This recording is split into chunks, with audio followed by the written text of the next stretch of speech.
উপযুক্ত বয়স হয়ে গেলেই একটা উপার্জনের সোর্স খুঁজবেন। আগে বেকার অবস্থায় বিয়ে করতে যাবেন না, উপার্জনের সোর্স খুঁজবেন, তারপরে আপনি আপনার পরিবারকে বলবেন আমার বয়স হয়েছে, আমাকে বিয়ে দেবো। এবার আসেন, বিয়ের সময় দিনদারিতা ছাড়া অন্য কিছু দেখতে যায় না। এরপরে যদি সে সুন্দর হয় বা সুন্দরী হয় বা ভালো বংশের হয়, অথবা দেখা যায় যে ভালো টাকা পয়সা বলা ইত্যাদি ইত্যাদি, এটা আপনার নূরুন আলা নূর, এটা বোনাস। কিন্তু এগুলো যদি নাও থাকে, শুধু দিনদারিতা থাকে, আপনি রাজি হয়ে যান।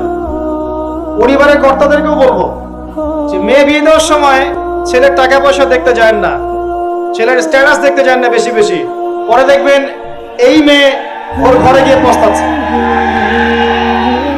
আর ছেলের পিতাদেরকেও বলবো, ছেলেকে যখন বিয়ে দিবেন, একটা মেয়েকে কিনে নিব আর সাথে কিছু যৌতুকের টাকাও নিব, এই টেন্ডেন্সি নিয়ে বিয়ে করতে যায় না। ওই বিয়েতে বারাকা বেশি, যেখানে খরচ কম, যেখানে বেশি হট্টগোল নাই। চট্টগ্রাম অঞ্চলে বিয়ের মতো না, একটা বিয়েতে মনে হয় 40-50 লাখ টাকা খরচ করে ফেলে, গেটেই সাজাবে বলে 4-5 লাখ টাকা খরচ করছে। এই 5 লাখ টাকা দিয়ে, এই 5 লাখ টাকা দিয়ে আর মনে হয় 10টা-20টা পরিবারকে বিয়ে দেওয়া যাবে। হ্যাঁ, লোহার আংটি দিয়ে বিয়ে করেছে সাহাবী। লোহার আংটিও নাই তোমার বাসায়? বলছে না ইয়া রাসূলুল্লাহ, লোহার আংটিও তো নাই আমার বাসায়।